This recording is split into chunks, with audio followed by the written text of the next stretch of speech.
อำเภอสันทรายจังหวัดเชียงใหม่ 20 นาฬิกาฟังพระธรรมเทศนา1กันขบวนที่8 10 กันยายน 2565 ขึ้น 15 ค่ำเดือน 12 เหนือกลับมายังพุทธสถานเชียงใหม่ 20 นาฬิกาเป็นการจัดงานวันกตัญญูพุทธสมาคมและมูลนิธิพุทธสมาคมเป็นเจ้าภาพขบวนที่9 18 กันยายน 2565 แรม 8 ค่ำเดือน 12 เหนือรถด่วนไปยังวัดลังกาตำบลฟ้าห้ามอำเภอเมืองเชียงใหม่จังหวัดเชียงใหม่ 20 นาฬิกาฟังพระธรรมเทศนา1กันขบวนที่10 25 กันยายน 2565 แรม 15 ค่ำเดือน 12 เหนือเดินทางไปยังวัดอรัญยวาสตำบลบ้านปงอำเภอหางดงจังหวัดเชียงใหม่ 20 นาฬิกาฟังพระธรรมเทศนา1กันขบวนที่11 3 ตุลาคม 2565 ขึ้น 8 ค่ำเดือนเกียงไปยังวัดสันป่าแดงตำบลต้นเปาอำเภอสันกำแพงจังหวัดเชียงใหม่ 20 นาฬิกาฟังพระธรรมเทศนา1กันขบวนสุดท้าย 10 ตุลาคม 2565 ขึ้น 15 ค่ำเดือนเกียงเดินทางไปยังพุทธสถานเชียงใหม่ก็เป็นวันมอบโล่กลุ่มหนุ่มสาวจังหวัดเชียงใหม่เป็นเจ้าภาพในช่วง 20 นาฬิกาก็เป็นรายการกำหนดการรถด่วนขบวนพิเศษเทศกาลเข้าพรรษาในปี 2565 จัดโดยคณะสงฆ์จังหวัดเชียงใหม่องค์กรเครือข่ายชาวพุทธจังหวัดเชียงใหม่โดยมีกลุ่มหนุ่มสาวจังหวัดเชียงใหม่ดำเนินการก็เป็นกำหนดการที่ท่านจะได้ไปร่วมกิจกรรมในส่วนของรถด่วนขบวนพิเศษในปีนี้ก่อนจากยกมือไหว้กันส่งสัญญาณพบกันอีกคราข่าวสารเพื่อการประชาสัมพันธ์งานบุญงานกุศลของวัดพระธาตุดอยสุเทพราชวรวิหารตำบลสุเทพอำเภอเมืองเชียงใหม่จังหวัดเชียงใหม่ได้จัดพิธีเจริญพระพุทธมนต์สวดสะเดาะนพเคราะห์พิธีสมโภชพระบรมธาตุดอยสุเทพและพุทธาภิเษกพระประจำวันนพเคราะห์จัดงานวันศุกร์ที่ 2 กันยายน พุทธศักราช 2565 โดยกราบรัตนาพระสงฆ์เถรานุเถระช่วงเช้า 9:30 น.เป็นรอบแรกรอบที่ 2 14 นาฬิกาเป็นต้นไปก็เชิญชวนคณะสงฆ์คณะศรัทธาณวัดพระธาตุดอยสุเทพราชวรวิหารตำบลสุเทพอำเภอเมืองเชียงใหม่จังหวัดเชียงใหม่เริ่มในพิธี 9 นาฬิกาเป็นต้นไปจนแล้วเสร็จในภาคบ่ายก็เป็นงานบุญงานกุศลเชิญท่านร่วมงานนี้โดยพร้อมเพรียงกัน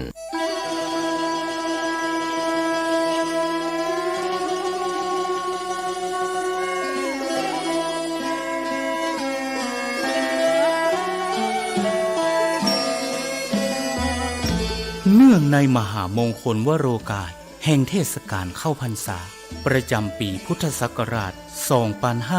2565 อันเป็นปีมหาปีติยินดียิ่งของมหาชนชาวล้านนาและชาวไทยผู้มีจิตเลื่อมใสเปี่ยมล้นด้วยพลวะศรัทธาในบวรพระพุทธศาสนา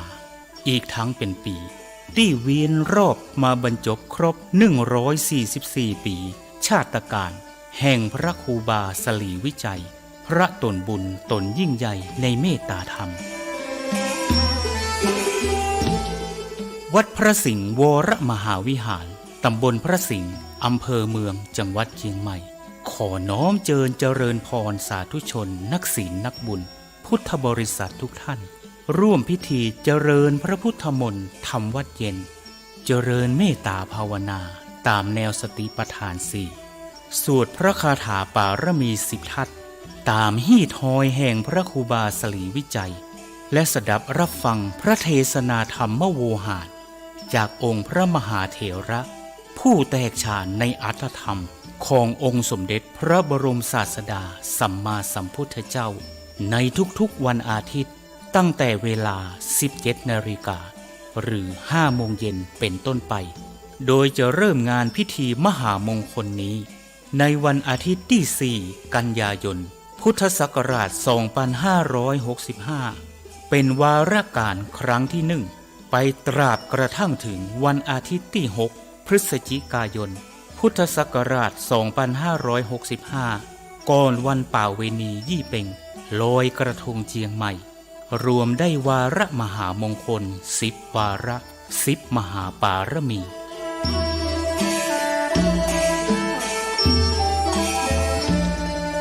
ปวงท่านมหาศรัทธานาบุญผู้มีความสนใจเข้าร่วมพิธีทำวัดเย็น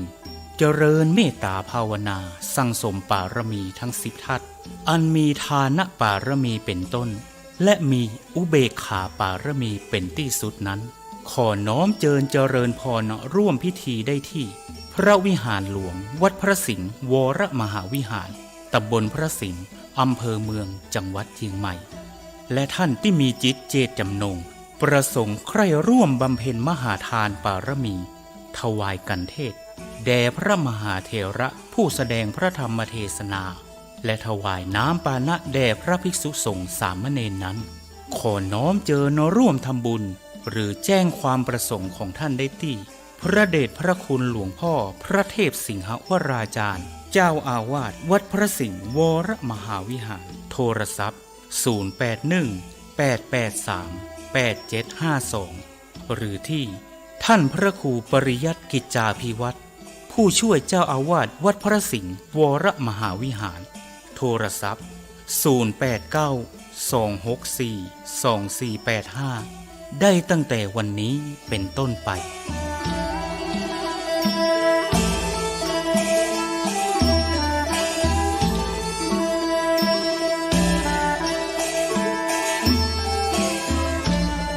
ขอมหาพลานิสงส์อันจะเกิดแต่เนื้อนาบุญอันบริสุทธิ์ของมหาศรัทธาทุกท่านอีกทั้งพระพุทธปารมีแห่งองค์หลวงพ่อพระศรีสันเพชรหรือหลวงพ่อโตที่สถิตสถาพรเป็นองค์พระประธานอยู่ณพระวิหารหลวงวัดพระสิงห์วรมหาวิหารอีกทั้งอานุภาวะแห่งองค์พระพุทธสิหิงค์พระสิงห์หลวงและอำนาจแห่งพระปารมีทั้ง10 ทัศของพระครูบาสลีวิจัยจุงเป็นพลวะปัจจัยอันยิ่งโยชน์นำมาซึ่งความรุ่งโรจน์แห่งดวงจิตพิสุทธิ์น้อมนำทุกท่านฮืออิ่มเอมเอิบอิ่มดำดิ่งสู่วิมุตติธรรมแห่งองค์พระสัมมาสัมพุทธะกอบด้วยทั้งสัพพสันลภางกายอันบริสุทธิ์บริบูรณ์ด้วยอายุการอันเป็นทิพย์มีวรรณพิสิทธิ์พันพุทธผ่องใสมีความสุขกายสบายใจด้วยทั้งพลานามัยพรั่งพร้อมสรรตราบรอดเถิงเติงตันยังอมตะมหาเนรพานอันเป็นที่สุดเสี่ยงแห่งอาสวะกิเลสในวัฏสงสารต่อการภายหน้านั้นจงทุกท่านทุกคนแด่เตอสา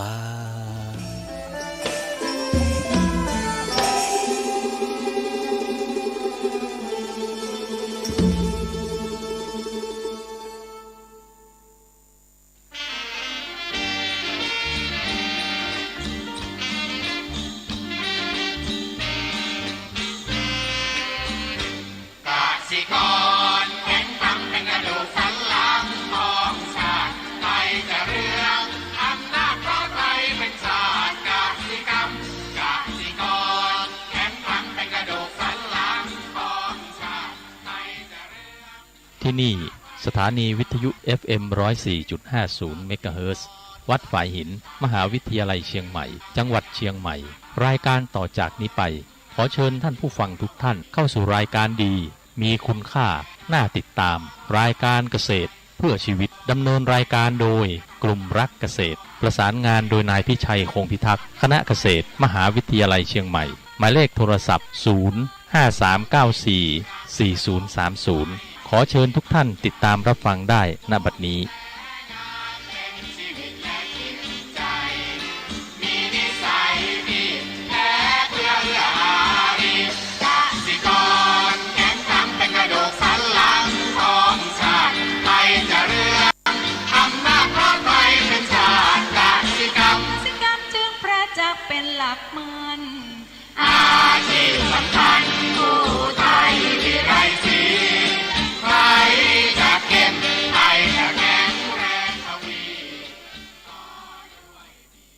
สวัสดีครับท่านผู้ฟังพบกับรายการเกษตรเพื่อชีวิตสำหรับวันนี้เสนอเรื่องเกษตรเพื่อชีวิตก่อนเข้าสู่รายการก็มีธรรมะมาฝากท่านผู้ฟังหัวข้อจากหนังสือพจนานุกรมพุทธศาสตร์ฉบับประมวลศัพท์เรียบเรียงโดยพระเทพเวทีประยุทธ์ประยุทธ์โตมหาจุฬาลงกรณราชวิทยาลัยพิมพ์เผยแพร่ปี 2533หัวข้อวันนี้คือเพื่อนคำว่าเพื่อนคือผู้ร่วมธุระร่วมกิจร่วมการหรือร่วมอยู่ในสภาพอย่างเดียวกันหรือแปลว่าผู้ชอบพอรักใคร่คบหากันในทางธรรมเนื้อแท้ของความเป็นเพื่อนอยู่ที่ความมีใจหวังดีปรารถนาดีต่อกันกล่าวคือเมตตาหรือไมตรีเพื่อนที่มีคุณสมบัติเช่นนี้ท่านเรียกว่ามิตรการคบเพื่อนเป็นปัจจัยสำคัญอย่างหนึ่งที่จะนำชีวิตไปสู่ความเสื่อมความพินาศหรือสู่ความเจริญงอกงามพึงหลีกเลี่ยงมิตรเทียมและเลือกคบหาคนที่เป็นมิตรแท้บุคคลที่ช่วยแนะนำทางแนะแนวชักจูงตลอดจนแนะนำสั่งสอนชักนำผู้อื่นให้ดำเนินชีวิตที่ดีงามให้ประสบผลดีและความสุขให้เจริญก้าวหน้าให้พัฒนาในธรรมแม้จะเป็นบุคคลเสมอกันหรือเป็นบิดามารดาบิดาครูอาจารย์ตลอดทั้งพระสงฆ์จนถึงพระพุทธเจ้าก็นับว่าเป็นเพื่อนแต่เป็นเพื่อนใจดีหรือเพื่อนมีธรรมเรียกว่ากัลยาณมิตรแปลว่ามิตรดีงามกัลยาณมิตรมีคุณสมบัติที่เรียกว่ากัลยาณมิตรธรรมหรือธรรมของกัลยาณมิตรมี7ประการคือปิโยน่ารักด้วยมีเมตตาเป็นที่สบายจิตสนิทใจชวนให้อยากเข้าไปหา 2. เคารพน่าเคารพด้วยความประพฤติหนักแน่นเป็นที่พึ่งอาศัยได้ให้รู้สึกอบอุ่นใจ 3. ภาวะนีโยน่าเจริญใจด้วยความเป็นผู้ฝึกฝนปรับปรุงตนควรเอาอย่างให้ระลึกและเอ่ยอ้างด้วยซาบซึ้งภูมิใจ 4. วัตตารู้จักพูดให้ได้ผลรู้จักชี้แจงแนะนำเป็นที่ปรึกษาที่ดี 5. ว่าจะนักขโมอดทนต่อถ้อยคำพร้อมที่จะรับฟังคำปรึกษาชักซักถามตลอดจนคำแนะนำพิพากษ์วิจารณ์ 6. คัมภีร์รัจจะกะถังกัตตาแถลงเรื่องล้ำลึกให้สามารถอธิบายเรื่องยุ่งยากซับซ้อนให้เข้าใจและสอนให้รู้เรื่องราวที่ลึกซึ้งยิ่งขึ้นไป 7. โนจัตถาเนนิโยชะเยไม่ชักนำในอาถรรพ์คือไม่ชักจูงไปในทางเสื่อมเสียหรือเรื่องเหลวไหลไม่สมควรอันนี้เรื่องมิตรก็ยาวนะเอามาฝากให้ทุกคนได้เข้าใจบางคนอาจจะไม่ได้อ่านบางคนก็เข้าใจมิตรทีนี้มิตรมีทั้งมิตรแท้มิตรเทียมนะทีนี้มิตรแท้เนี่ยนะเริ่มจากเป็นมิตรธรรมดาแล้วก็เป็นกัลยาณมิตรนะกัลยาณมิตรที่มีกัลยาณธรรมนะที่จะแนะนำสั่งสอนแนะนำข้อคิดรู้จักคิดพิจารณาในสิ่งที่ดีงามเขาด้วยความเจริญก้าวหน้ากับมิตรนั่นเองในนี้เราหามิตรพวกนี้ยากเหมือนกันเพราะว่าอย่างที่บอกว่าแม้หนังสือเรามีหนังสือธรรมะเรามีเราก็ไม่ค่อยได้อ่านนะนับภาษาอะไรกับการที่เราจะเรียนรู้โลกนะให้กว้างขวางนะในทางธรรมมันก็ยากเพราะเดี๋ยวนี้คนเราไหลไปตามเรื่องราวต่างๆที่พาไปวันก่อนก็ไปเจอเด็กที่พ่อแม่หรือพ่อก็ตามเอาเด็กไว้ที่ศูนย์อาหารแล้วก็ให้เด็กเล่นอะไรเล่นสมาร์ทโฟนเด็กก็เล่นเกมไปเรื่อยเล่นนู่นเล่นนี่ไปแล้วถามว่าเด็กจะเก็บอะไรได้บ้างอันนี้เด็กยังระดับประถมนะท่านผู้ฟังยังคิดอะไรไหมก็เล่นแต่เกมไปเรื่อยๆ แล้วถามว่าเวลาที่มีคุณค่าแทนที่จะฝึกกับการทำงานฝึกการเรียนรู้จากของจริงฝึกจากการเรียนรู้จากเล่นไปเนี่ยมันไม่ได้อะไรมันเสียเวลาจริงอยู่ฝึกพวกนี้ไปเนี่ยเขาเรียกว่ามันมีผลประโยชน์ตอบแทนคนที่ทำเกมมาก็ได้หวังประโยชน์นะฝึกนู่นฝึกนี่เสร็จแล้วก็มีประโยชน์ตามมาถามว่าชีวิตของเด็กนั้นจมอยู่กับสิ่งเหล่านี้บางทีก็เรียกเป็นพวกที่เมตาเวิร์ดคือโลกเสมือนจริงแต่มันไม่จริงเพราะว่าเราไม่ได้ฝึกเรียนรู้จากของจริงบางครั้งเราเรียนรู้จากโลกของเสมือนจริงมากจนเกินไปเราจึงลืมเรื่องของโลกของจริงโลกของจริงมันมีอะไรโลกสัมผัสจากความเป็นจริงที่จะเอาจิตไปจับดูว่ามันจริงยังไงมันเป็นธรรมชาติอย่างไรอย่างไตรลักษณ์เป็นอย่างไรอนิจจังทุกขังเป็นอะไรเป็นยังไงบ้างให้เข้าใจเพื่อจะคลายความยึดมั่นถือมั่นแต่เดี๋ยวนี้คนเรียนรู้จากโลกเสมือนจริงก็ยึดแล้วก็เอาสิ่งที่สมมุตินั้นเป็นเรื่องเป็นจริงเป็นจังยึดถือต่างๆทั้งหมดมนุษย์เหล่านี้ก็กลายเป็นคนที่จมปักอยู่กับการยึดถือนะก็ไม่สามารถจะเคลื่อนคลายกับความที่เรียกว่าเข้าใจความเป็นจริงมันก็มีแต่ความทุกข์นั่นเอง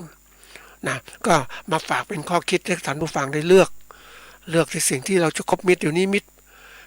แนะนำประโยชน์มีลมทุนสุขมิตรต่างๆมีมากมายทีเดียวต้องเลือกแล้วเลือกคบมิตรด้วยไม่ใช่ว่าพาไปยิ่งยุคปัจจุบันเนี่ยเป็นยุคที่น่ากลัวมากคือคนเนี่ยไหลไปตามกระแสกิเลสตัณหาที่พาไปนะติดเหล้าติดยาติดเสพติดต่างๆทั้งหมดเลยมันก็ไปในทางที่ไม่ดีเสียโอกาสที่เกิดเป็นมนุษย์แทนที่จะรีบสร้างคุณงามความดีกับหลงไปติดกับนะไปเห็นคนที่เขานั่งตอนเย็นๆก็นั่งดื่มสุรากันโอ้มีความเก่งกาจโอ้ดูแล้วมันเหมือนคนที่ก็เรียกว่าหลงตัวเองท่านผู้ฟัง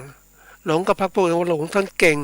ยิ่งกินไปแล้วดื่มสุราไปแล้วก็เก่งมากเลยแต่ถามว่าเฮ้ยเก่งจริงหรือเปล่าตนเองเก่งจริงต้องนำจากตัวเองให้พ้นจากสิ่งเหล่านี้ไม่เสพมันเสียไม่ข้องเกี่ยวมันเสียให้มีจิตที่เป็นมนุษย์ที่แท้จริงจะได้รู้ว่าชีวิตจริงๆคืออะไรไม่ใช่หลงไปเพลิดเพลินเคลิ้มหลงไหลกับสิ่งเสพติดทั้งหลายที่น่ากลัวมากคือกัญชาเนี่ยนะมันคนจะมองเอาประโยชน์จะลืมไหมว่ามันมีโทษมหาศาลมันเคลิ้มเสพแล้วก็เคลิ้มไปก็เสพอีกจนกระทั่งไม่มีเวลาที่คิดทำการทำงานนะหมดเวลาหมดโอกาสการสร้างคุณงามความดีเสียดายนะวันนี้จะพูดถึงเรื่องเกษตรเพื่อชีวิตอีกครั้งหนึ่งบางคนว่าทำรายการที่ว่าเลขเกษตรเพื่อชีวิตนั้นมันคือทำมาตั้งแต่4-5 ปีอาจจะ6 ปีมาแล้วเริ่มต้นรายการก็พาท่านตั้งให้ก็เรียกว่าเกษตรเพื่อชีวิตเพราะเราทำเกษตรคือการปลูกพืชและเลี้ยงสัตว์เพื่อชีวิตคือคำว่าเพื่อนี่เป็นคำบุพบทที่เป็นคำขยายนามว่าเบื้องหน้านะเนื่องด้วยนะเป็นคำนำหน้าอะไรเพื่อชีวิตคือความเป็นอยู่ชีวิตคือการต่อสู้ของมนุษย์เราเนี่ยมันเป็นอยู่ยังไงต่อสู้ยังไงเราก็ต้องเข้าใจชีวิตที่ดีนะชีวิตเดี๋ยวนี้ยิ่งต่อสู้มากขึ้นจนกระทั่งคนเนี่ยไม่สามารถที่จะมีชีวิตอิสระเหมือนสมัยก่อนเราอยู่กับธรรมชาติมันใกล้ชิดธรรมชาติเดี๋ยวนี้มนุษย์เราอยู่กับอะไรอยู่กับการที่เราใช้ชีวิตของเราอยู่กับสังคมไม่เป็นธรรมชาติสังคมมันแข่งแย่งชิงดีชิงเด่นสังคมมีสิ่งต่างๆทั้งหมดเลยมันมอมเมาทำให้เราลืมความเป็นชีวิตที่แท้จริงแล้วก็หลงไหลอยู่โลกสมมุตินี่แหละมันก็สร้างความเดือดร้อนต่างๆแล้วถ้าเราไม่เข้าใจที่ลึกซึ้งมากพอเราก็ไม่สามารถจะนำเอาชีวิตที่แท้จริงของเรากลับคืนมาได้มันจะไหลไปตามกระแสกิเลสตัณหาที่พาไปก็เป็นที่น่าเสียดายว่าเรานั้นเกิดขึ้นมาเพื่ออะไรนะเพื่อสร้างคุณงามความดีหรือเพื่อการมีชีวิตอยู่เท่านั้นแล้วก็ตายไปนะไม่คิดอะไรจบนะแค่นี้เพราะนั้นอยู่ยังไงให้มีความสุขกอบโกยยังไงมากมายตัวเองจะมีความสุขทั้งนี้แต่ถามว่าสุขจริงๆไหมไม่ใช่มันแค่สุขจากสิ่งที่มันเขาเรียกว่าสุขจากการเสพนะสุขจากการเสพเหล่านี้เสพจากวัตถุต่างๆก็คิดวัตถุต่างๆจะสร้างความสุขมันไม่ใช่ มันมีเขาเรียกนิรามิตสุขคือสุขที่ไม่ใช่อิงอมิตรเนี่ยอันนี้สำคัญมากเราต้องฝึกต้องหัดเข้าใจนี่สังคมมันเป็นอย่างนั้นเพราะฉะนั้นที่เรามาถึงว่าเกษตรเพื่อชีวิตนั้นแต่ก่อนเนี่ยเราก็อาจจะมองว่าการที่เราจะมีเข้าใจเรื่องนี้ก็เพื่ออะไรเพื่อที่เรามีความมั่นคงของตนเองในการประกอบการเกษตรนะแต่ถ้าเราคิดลึกซึ้งก็คือเรานั้นต้องให้สังคมทุกคนรอบตัวคนอื่นก็มั่นคงด้วยได้จับรับผลผลิตสินค้าเกษตรจากเราไปได้มีความสุขภาพแข็งแรงนี่มันก็สร้างความยั่งยืนให้กับสังคมทีนี้ไปเจอเดี๋ยวนี้คนที่เห็นกระตุ้นก็ได้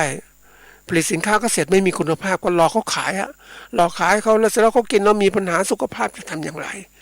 เขาก็ไม่สนใจเพราะว่าเขานั้นเป็นนักธุรกิจนี่คือผู้ที่ประกอบการที่หวังกำไรในการทำต่างๆในการผลิตในการค้าการขายเพื่อกำไรแต่ที่นักธุรกิจไม่มีคุณธรรมไม่มีมโนธรรมไม่มีจริยธรรมเพราะนั้นมันก็เลยเอาแต่ได้เดี๋ยวนี้มันมีอย่างนี้เยอะมากนะท่านผู้ฟังเป็นเกษตรกรผู้ผลิตสินค้าแต่ไม่มองความยั่งยืนเอาแต่การหลอกลวง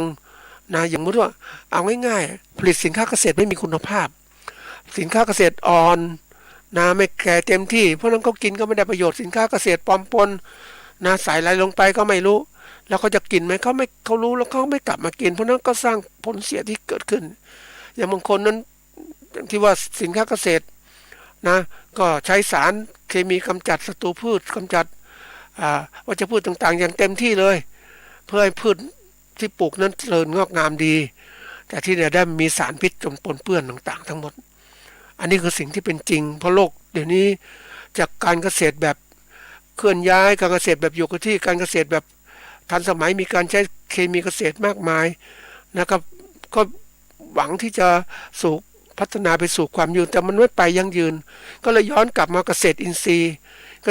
ก็มันไม่จริงอีกแล้วเดี๋ยวนี้มันอินทรีย์ไม่จริงท่านผู้ฟังอินทรีย์จากการรับรองด้วยฉลากการรับรองด้วยพวกนะกลุ่มเดียวกันรับรองว่าเป็นอินทรีย์แต่อินทรีย์มาตรฐานอินทรีย์มันเป็นมาตรฐานที่มีคุณภาพจริงๆนะได้เคยสัมผัสตรงนี้เพราะนั้นมีก็เรียกมีมาตรฐานที่กับธรรมชาติจริงๆไม่มีสิ่งปนเปื้อนเลยไอ้ตัวนี้สำคัญมากเป็นอินทรีย์แท้ๆแต่นี้อินทรีย์ขนาดอินทรีย์ปัจจุบันอินทรีย์ที่ติดตะป้ายที่จะเป็นอินทรีย์ถามจริงว่าไม่ใช่อินทรีย์ก็เป็นการหลอกลวงคนอีกแต่ถามว่าใครจะมาเป็นผู้ที่จะมาบอกก็ไม่มีใครบอกพวกมันมีประโยชน์อยู่แอบแฝงไม่หมดเลยนะเพราะนั้นคนที่จะบอกก็คือตนเองนั่นแหละคือเกษตรกรผู้ประกอบการเกษตรก็ต้องรับรองตัวเองและขณะเดียวกันผู้บริโภคก็ต้องช่วยเหลือตัวเองก็ต้องดูปกปักรักษาตัวเองไม่ให้ถูกหลอกเดี๋ยวนี้หลอกกันมากมายท่านผู้ฟังนะหลอกจนระบบมันนั่งคิดนี่ทำไมเป็นอย่างนี้เพราะโลกปัจจุบันมันเป็นโลกของการที่เห็นกับตัวเองก็ได้มากมายเขาไม่สนใจเราท่านผู้ฟังว่าจะเป็นทำยังไงให้ผู้บริโภคได้มีของดีกินนะเขาคิดว่าทำยังไงให้มีกำไรเพราะนั้นเมื่อมีกำไรมากมันตั้งวัตถุประสงค์เป็นกำไรปุ๊บมันก็ไม่สนใจค้าขายได้มากต้นทุนต่ำรายได้สูงก็มีกำไรแต่ถามว่ามันยั่งยืนไหมมันไม่ยั่งยืนเดี๋ยวนี้โลกมันไม่ยั่งยืนนะท่านผู้ฟังเพราะว่าสินค้าเกษตรที่ผลิตมาไม่ได้คุณภาพนะหลายตัวยิ่งเราเข้าไปยุ่งเกี่ยวปุ๊บก็พบมากมายทีเดียวแล้วส่วนการที่เกี่ยวข้องก็ไม่กล้าขยับไม่กล้าจับไม่กล้ายุ่งเพราะว่าอะไรมันมีประโยชน์แอบแฝงมากมายทีเดียวจริงหรือไม่ท่านก็ศึกษาเอานะแต่วันนี้ในฐานะที่เราเป็นผู้ประกอบการเกษตรหรือเกษตรกรหรือเป็นผู้บริโภคก็ต้องพิจารณาในการที่จะเลือกซื้อสินค้าเกษตรจะเลือกอย่างไรทีนี้เกษตรเพื่อชีวิตเนี่ยเรามุ่งมองว่าพัฒนาเกษตรกรหรือผู้ปลูกพืชเลี้ยงสัตว์ให้เป็นผู้ประกอบการเกษตรที่จะต้องมีความรู้เรื่องการผลิตการจำหน่ายความเข้าใจผู้บริโภคให้มันครบวงจรมันจึงอยู่ได้ถ้าอย่างนั้นไม่อยู่ไม่ได้นะมันอยู่ไม่ได้เพราะอะไรก็คือความที่คนคิดเนี่ยถ้าเราคิดสั้นๆคิดแคบๆอยู่ในโลกแคบๆแล้วไปไม่ได้นะอันนี้เผอิญมันได้มีโอกาสสัมผัสของจริงนะ อันนี้เป็นตัวอย่างในโลกหนึ่งในช่วงเวลาหนึ่งเนี่ยก็มีผู้ประกอบการไม่ว่าสินค้าเกษตรไม่ว่าอะไรก็ตามเนี่ยเป็นเกษตรกรเนี่ยก็มีการค้าขายสินค้านะสินค้าผลิตผลเกษตรทุกอย่างเสื้อผ้าต่างๆที่เป็นผลเกษตรเยอะแยะไปหมดเลยให้กับนักท่องเที่ยวโดยเช่าพื้นที่ของตลาดในช่วงเวลานั้นเนี่ยเศรษฐกิจเราคนต่างประเทศเข้ามาเที่ยวมากมายทีเดียวคนขายก็มากมายขายกันเต็มที่เลยขายทุกวันตลาดโอ้ยคนพลุกพล่านนักท่องเที่ยวก็มาเต็มที่เลยแต่หลังจากที่มันเติบโตอย่างนี้ปุ๊บก็มีการปฏิวัติเพราะว่ากลุ่มหนึ่งก็มีประโยชน์แอบแฝงเพราะนั้นมันก็เลยว่าปฏิวัติเพื่อจะคุมประโยชน์ส่วนหนึ่งทำให้มีตัวเองมีรายได้มันก็เกิดการแย่งชิงอย่างนี้แหละสมัยก่อนนี่มันก็เป็นแย่งชิงสมัยนั้นท่านผู้ฟังคงรู้จะศึกษาของราชวงศ์หรือจักรพรรดิต่างๆนะที่มีการแย่งชิงกันวงนั้นวงนี้แย่งชิงกันนะใครอ่อนแอก็แพ้ไปวงที่ชนะก็ครอบคลุมเอาประโยชน์ต่างๆมันเป็นอย่างนี้ในวัฏจักรของความเป็นมนุษย์ในหมู่มนุษย์มันแย่งชิงตลอดทีนี้กรณีนี้มันก็มีการแย่งชิงกันนะที่ว่าผู้ประกอบการหรือค้าขายก็ขายให้กับนักท่องเที่ยวก็คิดอยู่อย่างนี้เอาก็ประโยชน์จากเขาให้มากที่สุดแต่ใครจะคิดว่าปฏิวัติมันจะมีผลเสียขึ้นยังไงเศรษฐกิจไม่เติบโตยังไงทีนี้มันก็มีมาถึงว่าโควิดระบาดปุ๊บโอ้โหคนไม่มาเที่ยวเลยท่านผู้ฟังไม่มาเที่ยวเพราะมันค้าขายไม่ได้ก็เลิก ไปดูพื้นที่โหท่านผู้ฟังพื้นที่ว่างเปล่าแต่ก่อนมันเป็นพื้นที่คนพลุกพล่านหมดเลยเดี๋ยวนี้เป็นพื้นที่ว่างเปล่ามีคนมาค้าขายมีคนมาเช่าพื้นที่ก็คนท่องเที่ยวน้อยมากเลยมันเป็นเพราะอะไรมันเป็นเพราะว่าคนบอกว่าโควิดใช่ปัญหาเกิดขึ้นจากเชื้อบางอย่างที่มันแพร่กระจายแต่คนลืมไปว่าจริงๆมันเกิดอะไรขึ้นมันเกิดจากการวิวัฒนาการของการค้าการขายที่คนนั้นไม่จำเป็นจะต้องมาเที่ยวอะไรมากมายแล้วนะไม่จำเป็นมาเที่ยวบางอย่างถ้าซื้อสินค้าเนี่ยไม่จำเป็นต้องมาเที่ยวก็ซื้อได้เดี๋ยวนี้การค้าการขายเปลี่ยนจากตลาดธรรมดาเป็นตลาดดิจิตอลซื้อขายทางอินเทอร์เน็ตได้หมดเลยนอกจากการค้าการขายประเภทที่ว่าต้องถูกต้องสัมผัสหรือดูหรือท่องเที่ยวธรรมชาติแล้วแต่คนจะมา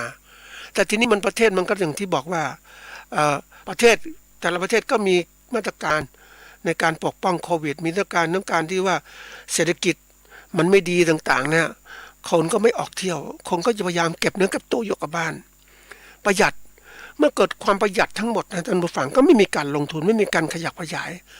คนมาท่องเที่ยวก็น้อยลงเพราะนั้นการที่หวังแต่ก่อนธุรกิจท่องเที่ยวและบริการประเทศไทยอันดับหนึ่งของประเทศแล้วก็มีการคาดหวังว่ามุ่งมองรัฐก็มองเรื่องนี้ส่งเสริมให้เกิดการท่องเที่ยวเชิงเกษตรทั้งนู้นทั้งนี้เชิงไปหมดเลยจะลืมว่าท่องเที่ยวเนี่ยเราหวังคนต่างประเทศมาเที่ยวนี่เราลืมไม่สนใจคนในประเทศก็ไม่ได้รับการต้อนรับบางทีเขาก็ไม่มาเดี๋ยวนี้ไม่มาเลยน้อยมากเลยเพราะนั้นตลาดท่องเที่ยวหรือบริการต่างๆก็หดลงอย่างมหาศาลนี่กว่าเราเรียนรู้เนี่ยมันเป็นยังไงเพราะเราไม่ได้ใส่ใจเรื่องของสภาวะแวดล้อมไปเจอเกษตรกรนะที่ทำการค้าขายไม้ดอกไม้ประดับก่อนนี่ดีมากนะท่านผู้ฟัง 6-7 ปีที่ผ่านมานู้นหลังปฏิวัตินิดเดียวเองมันก็เลยการชะงักงันแล้วมีเกิดโควิดปุ๊บโอ้โหไปดูไปน่าสงสารน่าคิดน่าพิจารณานะท่านผู้ฟังร้านค้าที่ต้องเช่าพื้นที่เกษตรกรต้องเช่าพื้นที่ค้าขายผิดผลไม้ดอกไม้ประดับที่เขาเพาะขึ้นมามีแผนกเพาะขยายแล้วก็มาจำหน่ายปรากฏว่าไม่ค่อยมีคนมาซื้อเลยท่านผู้ฟังเสาร์อาทิตย์เงียบเพราะคนอย่างที่บอกว่าคนก็ประหยัดใช้จ่ายใช่ไหมประหยัดใช้จ่ายจะไปซื้อสินค้าที่ซื้อสิ่งของที่มันสวยงามอย่างเงี้ยก็ไม่มีกระจิกกระใจจะซื้อหรอกเพราะอะไรก็คือว่าต้องเอาเงินไปซื้ออาหารการกินที่มันขึ้นราคาเตรียมเงินแล้วสำรองที่ว่าจะต้องจับจ่ายใช้สอยอื่นและยิ่งเศรษฐกิจแบบเนี้ยเงินเฟ้อก็สูงอะไรก็สูงเนี่ย แล้วรายได้มันน้อยอย่างการจะปรับขึ้นเงินเดือนอย่างเนี้ยขึ้นค่าจ้างรายวันอย่างเนี้ยมันไม่ทันการนะท่านผู้ฟังคือหมายความว่าสินค้าขึ้นราคาไปก่อนแล้วจะมาขึ้นยังไม่รู้จะขึ้นเท่าไหร่ถ้าถามว่าคนต้องเอาเงินที่ตัวเองเก็บมาเพื่อจะซื้อสินค้าและบริการที่ราคามันขึ้นอยู่เนี่ยนะแล้วถามว่าเงินเก็บสะสมก็น้อยลงแล้วกว่าที่จะเพิ่มราคานะค่าจ้างรายวันอย่างเนี้ยมันก็มาช้าเกินไปแล้วถามว่าการลงทุนการต่างๆมันก็ไม่มีการลงทุนมันหดตัวเลยหมดเลยคนนะท่านผู้ฟังมันหดตัวเรื่องของเศรษฐกิจรายได้คือรายได้มันน้อยลงจับจ่ายมากก็ไม่ซื้อเพราะนั้นการค้าขายก็ไม่เจริญก้าวหน้านะเก็บเพราะนั้นคนผลิตสินค้าเกษตรก็ต้องดูว่านี่มันคืออะไรเนี่ยผลิตไปแล้วไม่มีคนซื้อหรือคนซื้อน้อยทำยังไงจะไปขึ้นราคาขึ้นก็ขายได้นิดหน่อยสำหรับคนที่มีเงินนะคนไม่มีเงินเขาก็ไม่ซื้อเขาก็ต้องพยายามไปซื้อสินค้าที่มีคุณค่ากว่าเขานี่คือปัญหาล่ะเพราะนั้นได้คุยกับคนที่ผลิตไม้ดอกไม้ประดับมานะเอามาขายทีนี้มันบางวันขายไม่ได้แล้วท่านผู้ฟัง1,000 กว่าบาทอย่างเงี้ยร้านใหญ่ๆอย่างเงี้ยนะคนก็ไม่ซื้อนะขนาดลดราคาก็ไม่ซื้อแต่ทีนี้ต้นไม้เนี่ยมันต้องกินน้ำใช่ไหมไอ้ปุ๋ยมันก็เก็บไปได้แต่ทีนี้ถ้าเลี้ยงไปนานๆมันก็ชราต้นไม้ชราภาพลงไปก็ขายไม่ได้มันเสื่อมไปเองบางร้านก็ทำร้านสวยหรูจริงๆก็แน่นอนก็ค้าขายไม่ดี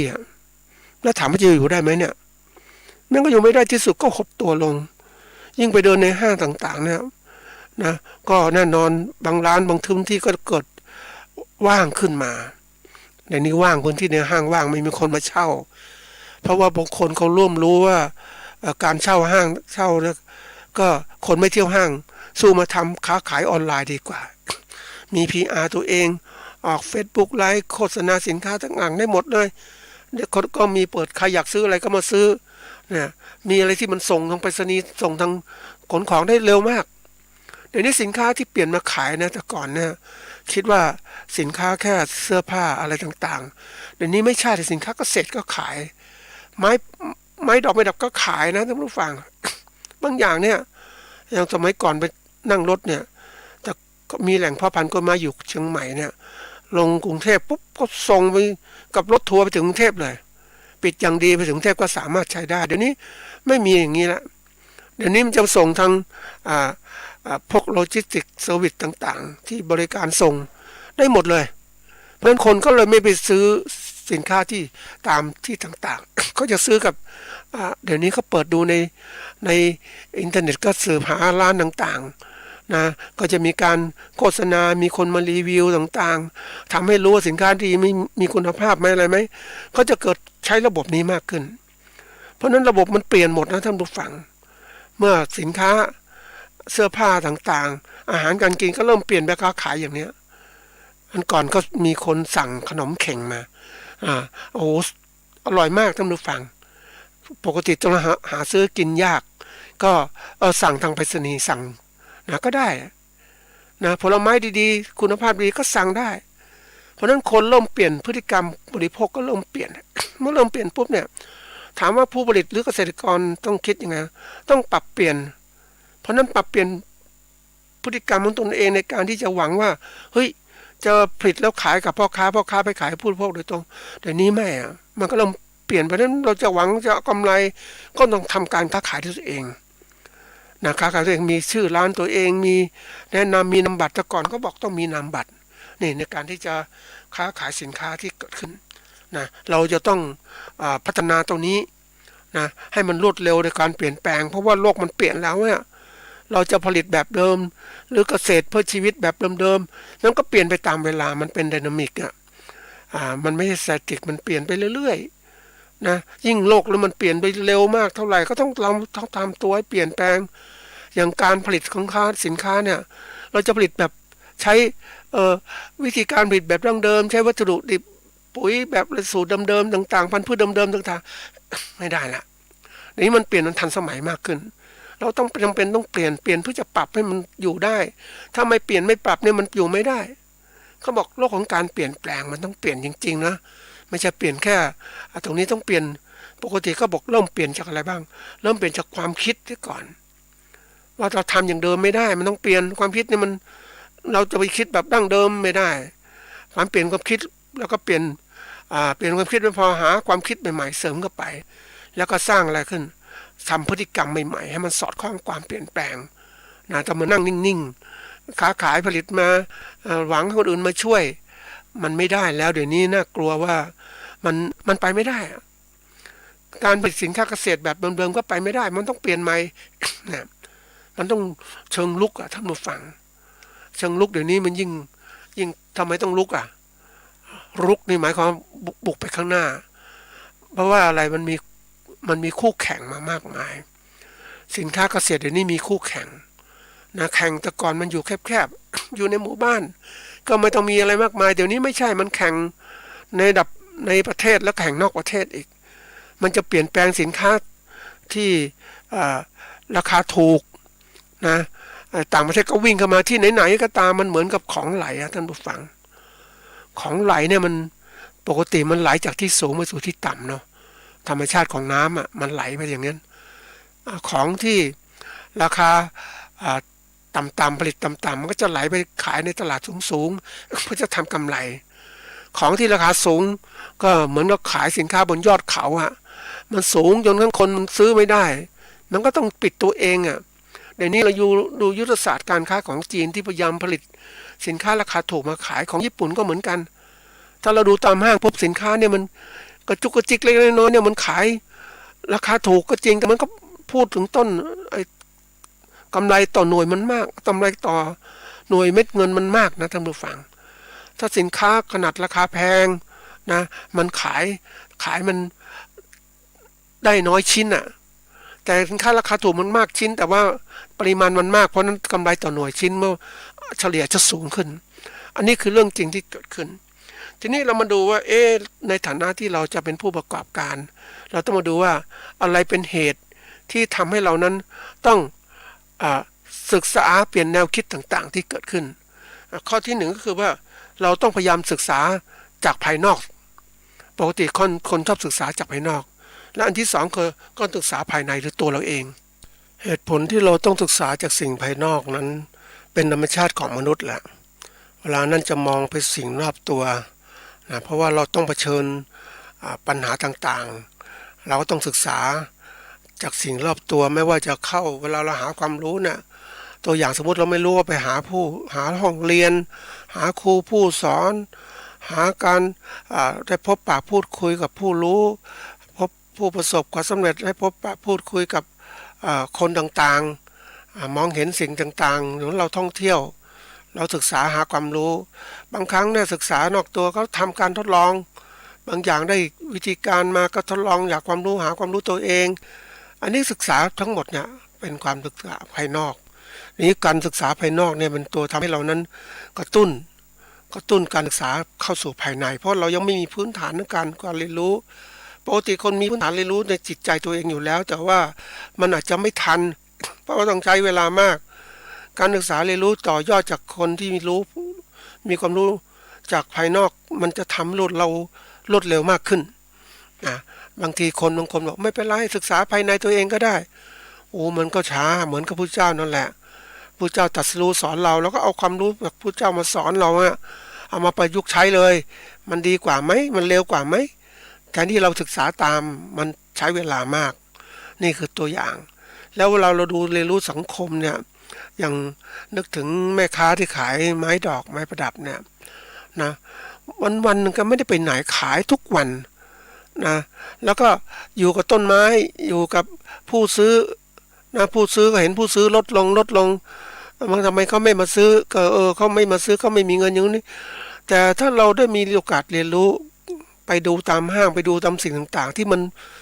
มันมีความเคลื่อนไหวรวดเร็วมันแสดงก่อนมันชัดกว่านะก็เราจะรู้รวดเร็วมากขึ้นแต่เขาไม่มีเวลาไปไหนเลยเขาก็จมอย่างนี้เหมือนเราก็จมอยู่กับทุ่งนาทมอยู่กับสวนนะวันๆจะไปไหนไม่ได้เดี๋ยวต้องทำนู่นทำนี่สวนเร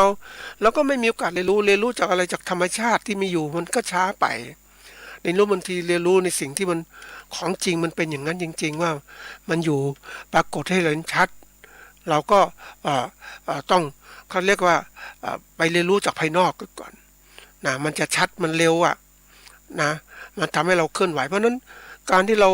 มีโอกาสเข้าสู่สังคมของการเรียนรู้ที่ดีมากเนี่ยมันทำให้เรานั้นประกอบการได้ประสบความสำเร็จเหมือนนักธุรกิจนะท่านผู้ฟังเราได้เจอเกษตรกรที่เขาตอนแรกๆเป็นเกษตรกรที่อ่อนแอนะมารวมตัวกันเป็นสมาคมแล้วเนี่ยเขาก็เริ่มแต่ละเกษตรกรแต่ละคนก็เริ่มกลายเป็นผู้ที่มีความรู้ก็มีแนวคิดอย่างเป็นผู้ประกอบการเมื่อเป็นผู้ประกอบการแล้วเนี่ยแน่นอนเขาก็ไปได้ไวเมื่อไปได้ไวปุ๊บเขาก็ทิ้งสมาคมเขาก็ไปทำธุรกิจของเขาเพราะว่าเขาได้ความรู้พื้นฐานไปแล้วเขาไปต่อยอดของเขาสมาคมก็เหมือนที่เขาเรียกที่พักอันหนึ่งของเขานั่นแหละแต่เขาเจริญก้าวหน้าไปแล้วนะเพราะนั้นเจริญก้าวหน้าเขากลายเป็นความคิดนักธุรกิจเขามีความคิดที่กว้างไกลคนน่ะถ้าตามหลักก็บอกว่าผู้ที่ก้าวหน้าเนี่ยเขาแรกๆเนี่ยเขาจะหาที่มั่น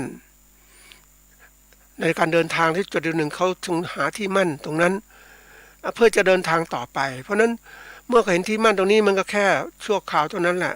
แล้วเมื่อถึงจังหวะก้าวเดินเขาก็เข้าทิ้งตรงนี้ตอบทิ้งไปเขาไม่มาอะไรอวรเมื่อจะจมปลักในสิ่งเหล่านี้บางครั้งเนี่ยทุกสิ่งทุกอย่างนะท่านผู้ฟังมันเหมือนกับจมปลัก มันเหมือนกับดัก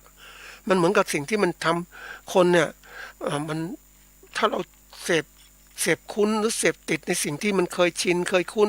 มันก็ไม่มีการพัฒนาทางจิตไม่มีการพัฒนาคนเรามันเคยสุขกับความสำเร็จมันก็ไม่มีการพัฒนาแต่คนที่เขาเรียนรู้เฮ้ยสำเร็จกันนี้เขาต้องไปขั้นต่อไปเพราะเขารู้ว่าความสำเร็จเหล่านี้มันมีเป็นขั้นเป็นตอนเขาต้องก้าวหน้าเพราะนั้นเขาต้องเรียนรู้นี่คนเราเนี่ยอย่างที่บอกเป็นเกษตรกรก็จะต้องหัดเรียนรู้ให้มันกว้างขวางขึ้นไม่ใช่อยู่เฉยๆอยู่แค่นี้หรือฟังข่าวจากการรายงานของภาครัฐอย่างงี้นี้มันช้าไปแล้วอะโลกยุคใหม่มันไปเร็วกว่านั้นเรียนโลกยุคใหม่มันเป็นโลกที่ว่ามันแข่งขันสูงเพราะนั้นข้อมูลข่าวสารบางที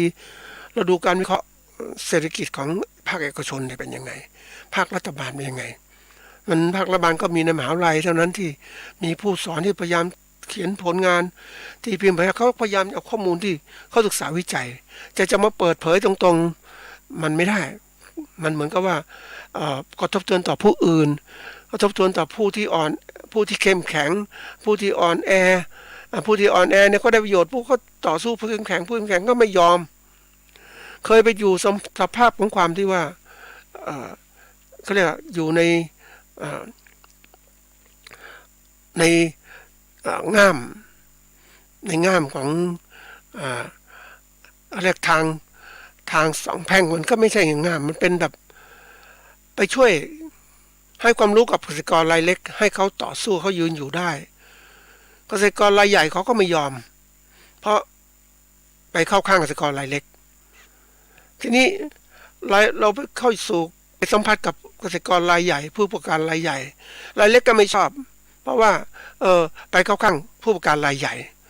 นี่มันก็เลยกลายเป็นว่าลำบากตัวในการปฏิบัติเพราะว่าโลกนี้เป็นโลกของการที่เป็นธุรกิจใครต่างเขาแข่งแย่งธุรกิจเขาก็ความรู้สำคัญมากในการที่จะทำให้เขาประสบความสำเร็จเขาก็แน่นอนใครที่เป็นอุปสรรคขัดขวางเขาก็ไม่ชอบใครก็ตามที่ช่วยเขาให้ประสบความสำเร็จเขาก็ชอบนี่มันโลกของที่บอกว่ามันน่ากลัวนี่ตัวอย่างในฐานะที่แบบเจอสภาวะนี้มันเราเห็นเนี่ยผู้ประกอบการที่เขาประสบความสำเร็จเขาทำยังไงเขาเติบโตอย่างไรโอ้น่าคิดมากนะท่านผู้ฟังเวลาที่เราจะทำการประกอบการเสร็จต้องพยายามเรียนรู้จากผู้ที่เขาประสบความสำเร็จเพราะว่าเขาเหมือนก็ได้อะไรได้ความรู้ต่างๆมาแล้วได้ต่างๆกว่าจะพัฒนาเป็นตัวเขาเองเพราะนั้นเราเองเนี่ยจะมาเรียนรู้ต่อแตะเนี่ยมันช้าไปแล้วก็ก๊อปมาสิคัดลอกมาอะไรที่มันดีเขาทำยังไงประสบความสำเร็จเขาเรียนรู้โลกยังไงมันถึงสำเร็จนี่เนี่ยคือตัวอย่างการเรียนรู้โลกภายนอกเนี่ยมันทำให้เรานั้นได้ความรู้มากขึ้นแล้วก็เสร็จแล้วเนี่ยเราก็วิเคราะห์สถานการณ์ต่างๆได้เตรียมตัวต่างๆได้จะปรับปรุงยังไงข้างหน้าจะเกิดเหตุการณ์ยังไงเหมือนนึกถึงตัวอย่างนะท่านผู้ฟัง ตัวอย่างนักเขาเรียกผู้ที่มีความรู้ผู้ประกอบการที่มีความรู้เป็นพ่อค้าแม่ขายเนี่ยมีความรู้สมมตินะเขารู้ว่าฝนนี้จะมาฝนนี้จะตกทั่วประเทศแล้วมันจะหนักบางที่เขาก็รู้แล้วเขาไม่แบบประมาทเขาขนเสื้อผ้าต่างๆหนีนะมาจัดการเรียบร้อยนะคือเขาพยายามเอาข้อมูลต่างๆ เกี่ยวกับฝนฟ้าต่างๆเอามาวิเคราะห์เพื่อการเตรียมตัวของเขาที่สุดเวลาเกิดน้ำท่วมเขาก็เลยนับเสื้อผ้าไม่เสียหายสิ่งต่างไม่เสียหายแต่คนไม่เคยปรับตัวทำหนูฟังเพลิดเพลินไปเนี่ยเหมือนกับว่าไม่เอาความรู้ที่ทันสมัยมาใช้ในการปรับตัวที่สุดธุรกิจตัวเองก็เสียหายน้ำท่วมเสียหายไหมรถจอดทิ้งไหมเนี่ยบางคนที่เขาบอกว่าอันนี้คือเส้นทางน้ำเขารู้เส้นทางน้ำมันใกล้ทางน้ำปุ๊บเขาก็ถอยรถไว้ที่อื่นที่พ้นจากน้ำไปจอดทิ้งไว้ก่อนเพราะเราอะไรต่างๆก็ไม่มั่นคงใช่ไหมเขาต้องหาทางออกอันนี้คือการจัดการที่ชาญฉลาดแล้วเวลาน้ำท่วมจริงเขาก็เลยปลอดภัยนี่แต่เราเองในฐานะที่เราจะเป็นผู้ประกอบการเกษตรเนี่ยหรือเกษตรกรก็จะต้องเรียนรู้โลกมันพัฒนาขนาดไหนที่จะสร้างความปลอดภัยการรู้โลกภายนอกนี้ข้อมูลต่างๆเนี่ยสำคัญมากเราต้องพยายามหาข้อมูลที่ทันสมัยเดี๋ยวนี้มันมีข้อมูลที่เปิดเผยได้ก็ดูสิข้อมูลบางอย่างก็ไม่เปิดเผยก็พยายามค้นคว้าหาดู วิเคราะห์ความเชื่อมโยงคนสมัยก่อนนะคนที่เอาง่ายๆนะเกษตรกรบอกว่าเอ้ยสงครามของยูเครนกับรัสเซียไม่กระเทือนเรามันห่างไกลนะก็คิดอย่างเงี้ยผู้สื่อข่าวผู้วิเคราะห์ข่าวบางคนก็บอกเป็นอย่างเงี้ยมันกระเทือนอยู่ห่างไกลไม่ต้องกังวลไม่ต้องสนใจมันเดี๋ยวมันก็ลบผลแพ้กันไปเองฝ่างหนึ่งแต่ลืมไปว่าเฮ้ยมันมีผลกระทบอย่างไรบ้างเพราะวิกฤตที่เกิดจุดหนึ่งมันก็เทือนอีกจุดหนึ่งนะเพราะนั้นคนอย่างสงครามมันเกิดขึ้นมันก็ลบกันฆ่ากันแล้วสิ่งต่างๆที่เกิดขึ้นน้ำมันก็จะแพงจากเหตุนี้ปุ๋ยก็จะแพงจากเหตุนี้เนื้อสัตว์ก็จะแพงอาหารการกินก็จะแพง เพราะว่ามันกระเทือนกันหมดนะยิ่งโลกอภิวัตน์มันถึงกันหมดนะท่านผู้ฟังอย่าไปบอกว่ามันไม่เป็นไรเราอยู่ห่างไกลไม่ใช่โลกมันโลกเดียวกันมันถึงกันเหมือนสภาพเรือนกระจกนี่แหละที่เดี๋ยวนี้เขาบอกว่าต้องมีการพูดถึงการปกป้องสภาพเรือนกระจกซึ่งเรามีพูดมานานนะท่านผู้ฟังที่โลกมันร้อนเนี่ยแล้วเราก็รู้เข้าใจแต่ว่าไม่ทำอะไรไม่มีปฏิกิริยาต่างๆก็ยังทำเหมือนเดิมจุดไฟเผาขยะเหมือนเดิมเผาป่าเหมือนเดิมแล้วเป็นไงบ้างอย่างวันนี้ที่เกิดมามากมันรุนแรงแล้วเนี่ยตัวชี้เลยว่าน้ำแข็งขั้วโลกละลายบางพื้นที่ของทวีปยุโรปร้อนจัดบางพื้นที่มันหนาวนี่โลกมันเปลี่ยนแล้วสภาพมันเปลี่ยนเพราะการเคลื่อนที่ของอากาศร้อนอากาศเย็นมันก็มาอากาศร้อนลอยขึ้นอากาศเย็นเคลื่อนที่ก็มาแทนทีนี้มันปรากฏว่าร้อนก็ร้อนอบเลยอากาศเย็นมาไม่ได้มันก็เลยกลายเป็นอบสภาพนั้นมันเกิดขึ้นมาแล้วในทุกที่เพราะนั้นเราต้องเรียนรู้สภาพอย่างนี้เกิดขึ้นอะไรต่อไปก็คือน้ำฝนที่ตกต้องตามกันมันอาจจะไม่ตกตามฤดูกาลหรือจะตกหนักเดิมเนี่ยมันที่ตก3 วัน 3 คืนอย่างเนี้ยน้ำท่วมขนาดหนักอย่างเนี้ยนี่คือสิ่งที่เป็นจริงเราต้องเรียนรู้เพื่อจะปรับตัวเพื่อเอาข้อมูลมาใช้แต่เราไม่เรียนรู้แล้วใช้เราก็ค่อยไปเรื่อยๆต้องมีผู้ชี้นำถึงจะเรียนรู้โอ้ไม่ใช่นะท่านผู้ฟังเราเป็นนักธุรกิจเราต้องเรียนรู้โดยเร็วอย่าไปเชื่อฟังข้อมูลบางส่วนที่ช้าล้าสมัย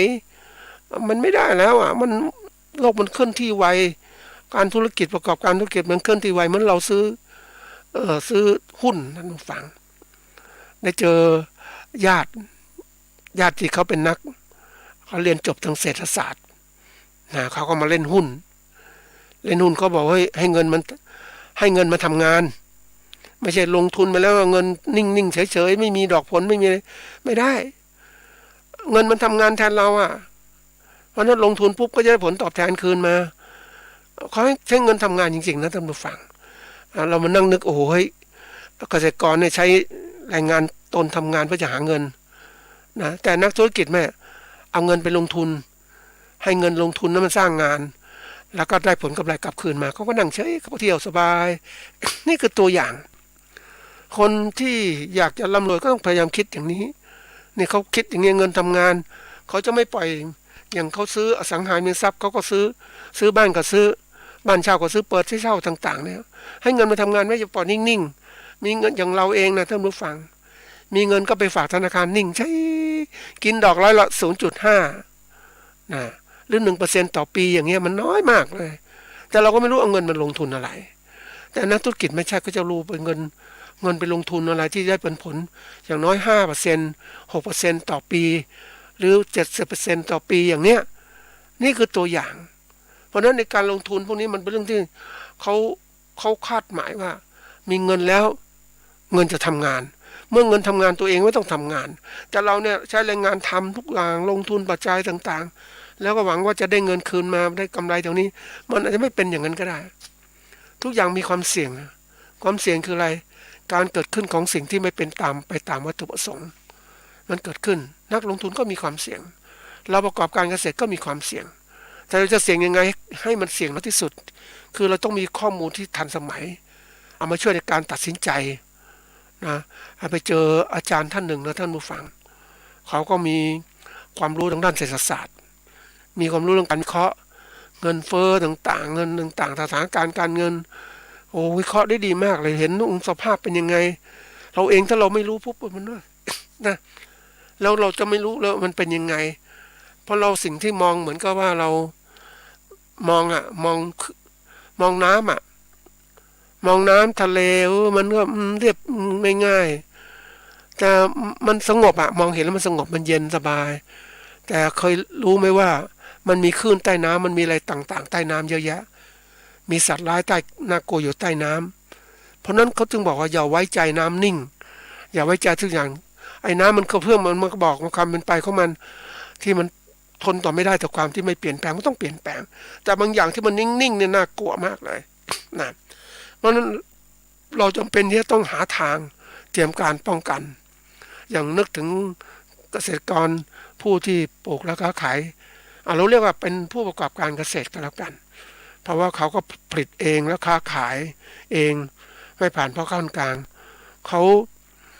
เมื่อเกิดวิกฤตเนี่ยเขาพยายามประคับประคองนะในการที่จะทำไงค้าขายได้มากขึ้นทำไงต้นทุนการเข้าร้านจะถูกลงทำไมจะลดต้นทุนอื่นยังไงแล้วทีนี้มันไม่มีเงินหมุนเวียนท่านผู้ฟังไม่มีเงินหมุนเวียนคือขายผลิตมาแล้วขายได้น้อยก็ได้เงินน้อยเพราะฉะนั้นทุกอย่างมันลงทุนมาแล้วเนี่ยมันมีค่าใช้จ่ายตายตัวอยู่แล้วก็ต้องตายตัวจ่ายค่าเช่าต่างๆเพราะนั้นก็เลยไปยืมเงินญาติมายืมเงินต่างๆเนี่ยก็ยืมยากมันต้องมีหลักฐานยืมเงินจากหมู่ญาติมาประคับประคองให้ธุรกิจมันเดินแล้วถามว่าถ้าธุรกิจไม่เดินตัวเองก็ไม่สามารถได้เงินคืนญาติก็ไม่มีเงินก็อาจจะเป็นหนี้นะเป็นหนี้ญาติแล้วตัวเองไม่มีเงินใช้คืนญาติมันก็กลายเป็นล่มทั้งระบบใช่ไหมนี่คือตัวอย่างเพราะฉะนั้นการที่เราในโลกความเป็นจริงทุกสิ่งทุกอย่างมันเกี่ยวข้องกันหมดเศรษฐกิจสังคมการเมืองการปกครองสิ่งรอบมันเกี่ยวกันหมดเลยมันเชื่อมต่อกันมันเป็นเขาเรียกปัจจัยที่เกื้อกูลกันและกันมันประกอบกันหมดมันเป็นเหตุปัจจัยคือสิ่งที่ทำให้เกิดผลนะมันขึ้นตลอดเวลาแล้วนี้ถ้าถึงจุดหนึ่งมันเกิดผลจริงๆเนี่ยทำยังไงเราถ้าเรามีความเชี่ยวชาญในการเรียนรู้ปัจจัยแต่ละตัวที่มันเคลื่อนที่มันอยู่มันขึ้นใต้น้ำเรารู้ขึ้นใต้น้ำมีขึ้นปุ๊บแล้วก็ปรับตัวก่อนได้เนี่ยเราเรียนรู้ก่อนก็เอาตัวรอดได้แต่ถ้าเราไม่สามารถเรียนรู้เนี่ยเอาตัวรอดยากเหมือนนึกถึงว่าไอ้นักประเทศต่างๆมันล่มสลายนะมันไม่มีเงินใช้หนี้ต่างประเทศเป็นหนี้ก็จริงแต่ว่ามันไม่มีคือคนให้กู้ให้กู้แล้วเรากู้มาลงทุนนี่ลงทุนมันไม่ได้ทุนคืนมันล่มสลายหมดก็ไม่มีเงินใช้หนี้แต่ทีนี้เราไม่มีถ้าเราเอาอะไรไปค้ำประกันเขาก็ยึดของที่ค้ำประกันแต่ทีนี้เรายังใช้เครดิตในการไปกู้เงินใช้สินเชื่อใช้ตัวเชื่อถือกัน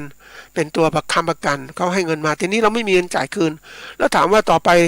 เราจะกู้เขาทำอะไรอีกได้ไหมไม่ได้แล้วนี่มีเงินเราก็ไม่สามารถไม่มีเงินเราก็ไม่ใช้หนี้ไม่ได้เขาก็ไม่เชื่อถือเราต่อไปเนี่ยจะเป็นยังไง อันนี้น่ากลัวนะมันก็ล่มหลายทั้งระบบใช่ไหมอย่างผู้ประกอบการขายไม้ดอกไม้ประดับเนี่ยคาดว่าถ้าโควิดไม่ฟื้นในโควิดมันยังใช้เวลาเนาะเป็นปี2 ปีนะกว่าจะฟื้นการธุรกิจต่างๆอีกหลายปี2 ปีกว่าจะฟื้นการลงทุนต่างๆก็จะฟื้นมันไม่ฟื้นเร็วๆมันต้องลงทุนมันรอเวลาเพราะนั้นมันชะลอไปปี2 ปีนะแล้วถามว่าปี2 ปีเร็วเสียขาดทุนยังไงบ้างลงทุนแล้วไม่ได้กำไรนะเป็นยังไงมันก็กินทุนตัวเองไม่มีเงินลงทุนนะเศรษฐกิจจะดีถามว่าแล้วเราไม่ได้ประกอบการช่วงนั้นนะทำยังไงมันก็ดีไม่ได้ใช่ไหมนี่คือปัญหาล่ะเพราะนั้นในภาคเกษตรเนี่ยอย่างที่บอกว่าเวลาดูตัวเลขท่านผู้ฟังก่อนนี่เขามีการวิเคราะห์นะคือเขาแบ่งว่าเกษตรอุตสาหกรรมการท่องเที่ยวและบริการนะทีนี้ที่ผ่านมาเนี่ยรัฐบาลก็ทุ่มกับการท่องเที่ยวบริการแล้วก็ทุ่มกับการอุตสาหกรรมนะเกษตรก็สนใจน้อยทีนี้มาดูการขยับขยายของ GDP ที่เกิดขึ้นจากเขาเรียกว่าดัชนีชี้วัดความเจริญเนี่ยนะมาดูว่าที่มันทำให้เจริญประเทศเจริญตอนสมัยหนึ่งที่รุ่งเรืองเนี่ยคือการท่องเที่ยวโอ้รายได้มากเลยกี่เปอร์เซ็นต์มากที่สุดของ GDP อุตสาหกรรมก็แน่นอนสูงลงมาก็การลงทุนต่างประเทศก็มามากมายทีเดียวนี่เกษตรเกษตรเราไม่มีความมั่นคงเพราะว่าเกษตรกรก็ยังไม่มั่นคงผู้ประกอบการเกษตรก็ไม่มั่นคงเพราะ ยังขนาดเล็กอยู่มันก็เลยได้น้อยอันนี้เลยน้อยปุ๊บนี่การหดตัวยิ่งมาถึงสภาวะของการเกิดโรคระบาดเกิดการที่ว่าระบบการปกครองเป็นปฏิวัติเกิดโรคระบาดการเกษตรเราหดตัวเลยลงอย่างมากนะแล้วมาถึงอุตสาหกรรมก็พยายามคงที่อยู่แต่น้อยทีนี้มาถึงท่องเที่ยวหดตัวเลยท่านผู้ฟังไม่มีนักท่องเที่ยวมาถามว่าเฮ้ยการประกอบการเนี่ยมันยังเคยบอกไว้ว่าเราประกอบการแบบประเภทที่เรียกว่าธุรกิจแบบขุดบ่อล่อปลานะเราเคยพูดเรื่องนี้นะขุดบ่อล่อปลามันไม่ลงทุนอะไรมากครับพยายามที่จะขุดหลุมกดปลาลงไปในปลามาตามลำน้ำมันจะลงหลุมโจรเราก็ได้ง่ายๆไม่ต้องยากอะไรจะถามว่าเดี๋ยวนี้ปลาไม่มาแหล่งน้ำต่างๆมันเปลี่ยนเส้นทางปลาไม่มีแล้วขุดบ่อล่อปลานะเนี่ยคือการประกอบการที่ไม่มีความมั่นคงอีกอย่างคือการประกอบการที่ว่ามาขุดบ่อล่อปลาละเลี้ยงปลาขายเลี้ยงปลาขายเนี่ยสิ่งแวดล้อมมันเสื่อมโทรมเหมือนเราเองเนี่ยท่านผู้ฟังก่อนเราเลี้ยงปลาในลำน้ำปิงเยอะมากนะแต่หลังจากนั้นนะลำน้ำปิงเนี่ยมันก็เสื่อมสภาพลงเสื่อมโทรมแล้วถามว่าเลี้ยงปลามันจะได้ผลดีไหมไม่ดีปลายน้ำก็ยังไม่ค่อยดีเพราะว่าสภาพของน้ำมันเปลี่ยนไปใช่ไหมเพราะนั้นความไม่มั่นคงการประกอบการมันก็มีเกิดขึ้นนี่ประเภทที่3การประกอบการที่ตัวแทนคือว่าทั้งเลี้ยงปลาแล้วเอาปลามาขายเองแล้วเอาปลามาทำอาหารขายอันนี้มันมั่นคงกว่าเพราะยังไงก็ตามมันก็กินกันหมุนวนเป็นทอดเหมือนวันนี้ไปเจอร้านอาหารนะท่านผู้ฟังที่เขาทำร้านโฆษณาดีมากแล้วก็ทำค้าขายดีคือแต่แรกๆเขาซื้อผักซื้อวัตถุดิบในการที่จะเอามาทำในร้านอาหารของเขาเนี่ยซื้อถึงอื่นมาหมดทีนี้มันไม่ได้คุณภาพเขาก็เริ่มต้องมาทำปลูกผักเองอาจจะเลี้ยงทำอาหารทำวัตถุดิบเองนะมันก็ครบวงจรแหละเมื่อครบวงจรอาหารก็อร่อยเพราะอะไรวัตถุดิบต่างๆมันทันสมัยนะท่านผู้ฟังอันนี้คือตัวอย่างเพราะนั้นเขาก็เลยค้าขายได้มากความมั่นคงเขามีมากสูงเพราะนั้นการประกอบการแบบนี้เป็นสิ่งที่ต้องการให้เกิดขึ้นกับผู้ประกอบการจริงๆในฐานะที่ตรงนี้ก็เราเองต้องมองไปที่ว่าในการที่ว่าเราจะมองภายนอกเนี่ยปรับปรุงตัวเองอย่างไงนะที่ทำให้เรานั้นเจริญมากขึ้นนะเพราะว่าอันนี้เป็นสิ่งที่มันเรียนรู้กันนะท่านผู้ฟังเพราะนั้นในสิ่งภายนอกเนี่ยไม่ว่าสถานการณ์ให้เราคิดวิเคราะห์พิจารณาต่างๆให้เหตุผลและปรับแก้ถ้าอยู่ได้ก็อยู่ไม่ได้ก็ต้องเลิกหยุดชะลอตัวหรือก็หยุดไปหรือประคับประคองไปรอสถานการณ์ดีๆให้เกิดขึ้นอันนี้คือสิ่งที่ได้ข้อมูลมาใช้แต่ตอนต่อไปจะพูดถึงว่าถ้าเราศึกษาภายในตนเองอันนี้เราเข้าสู่ตัวสำคัญละในการที่เราจะประกอบการได้ว่าเกษตรเพื่อชีวิตของเราให้มันดียังไงเราก็ต้องมาดูศึกษาภายในนี่แหละวันนี้ก็พูดถึงภายนอกก่อนนะท่านผู้ฟังก็ฝากไว้เป็นข้อคิด